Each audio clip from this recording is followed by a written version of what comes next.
বরকে বললাম, কি গো একটু রাসমেলা নিয়ে যাবে? অনেক দিন তো হলো রাস বসলো, একদিনও তো নিয়ে যাওনি। বর বললে, হ্যাঁ নিয়ে যাব, একটু দেরি হবে। দেরি বলতে রাত 9টায় এসছে, বেরোতে বেরোতে 9:30।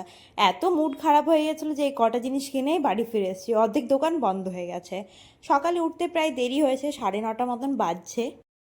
উঠেই আবার ম্যাডামের চাই আদর, আদরে পরে হয়েছে খাবার পালা। খাবার দেখে তো খুবই বায়না, খাবে না বলে পালিয়ে যাবে। ওকে আবার ফোন দেখে দেখে খেতে শিখেছে, খুব বাজে অভ্যাস হয়েছে, কিন্তু কিছু করার নেই। তাও লাস্টে ভুলিয়ে খাওয়ালাম, এই দেখো লাস্টে আবার বলছে নিজে খাবো। আদরের পালা শেষ, খাবার খাওয়ার পালা শেষ, এবার হয়েছে কাজ স্টার্ট। কাপড়গুলো পড়ে আছে, সব গুছিয়ে রাখলাম, ব্রাশ করলাম, তার মধ্যে ব্রাশ নিয়ে টানাটুনি। তারপরে আমি চান টান করে রান্নাঘরে চলে এলাম। আজ তো সেই আমাবস্যা, তাই সেরকম কিছু রান্না হবে না, সবই নিরামিষ। আর লুচি হবে, তো লুচির আটাটা মেখে রেখে দিলাম।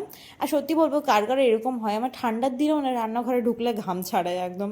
আর এই দেখো আমি কি কি রান্না করলাম সেগুলো সবই শেয়ার করছি। কুমড়ো আলুর তরকারি হয়েছিল, একটু আলু ভাজা, একটু বড়া, আর আলু কাবলি তরকারি করেছিলাম ভালো করে। আর আটাটা মেখে রেখে দিয়েছিলাম, যখন খাবো তখন গরম গরম বানিয়ে নিব, যেহেতু আমাদের ঘরে কেউ ঠান্ডা লুচিটা না সেরকম পছন্দ করে না, আমার নিজেরও ভাল লাগে না। আর ব্লগটা